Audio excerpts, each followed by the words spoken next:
नमस्कार दर्शकवृन्द, यति बेला हामी तनहुँको प्रसिद्ध धार्मिक स्थल छाब्दी बराई मन्दिरमा छौँ।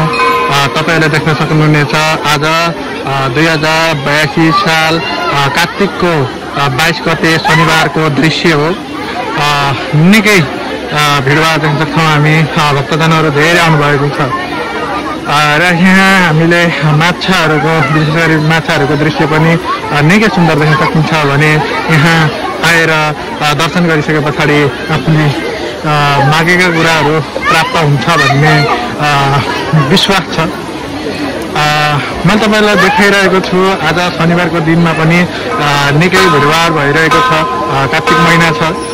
कार्तिक महिना मक्सिर महिना भनेको विशेष गरी घुमफिर गर्ने र आइसके पछाडि दर्शन गरेर जाउँ भन्ने भक्तजनहरू पनि धेरै हुनुहुन्छ र कति भक्तजनहरू यहाँ आज चाहिँ भोग हाल्ने अथवा पूजा गर्ने नै भनेर विभिन्न जिल्लाहरूबाट आउनुभएको छ।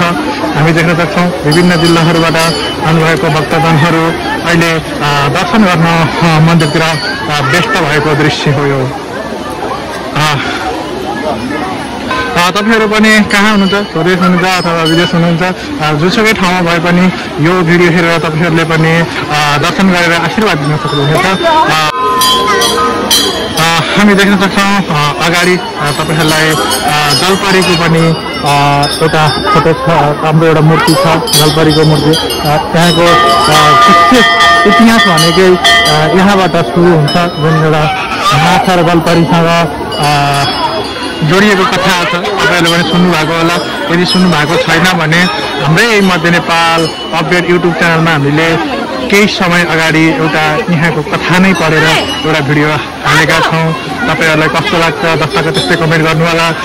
मध्य नेपाल अपडेट फलो गर्नुभएको छैन भने फलो गर्नु होला, लाइक गर्नु होला, कमेन्ट गर्नु होला के कस्तो लाग्छ। यस्तै यस्तै धार्मिक स्थलदेखि लिएर पर्यटन क्षेत्रदेखि लिएर विभिन्न ठाउँका ओडाहरूका सुन्दर दृश्यहरू हेर्नको लागि यो पेजमा अथवा टिकटक एकाउन्ट लगायत फेसबुक पेज र युट्युब च्यानललाई सब्सक्राइब गर्न सक्नुहुन्छ भन्दै यहाँबाट बिदा हुन्छु। हस् त, धन्यवाद।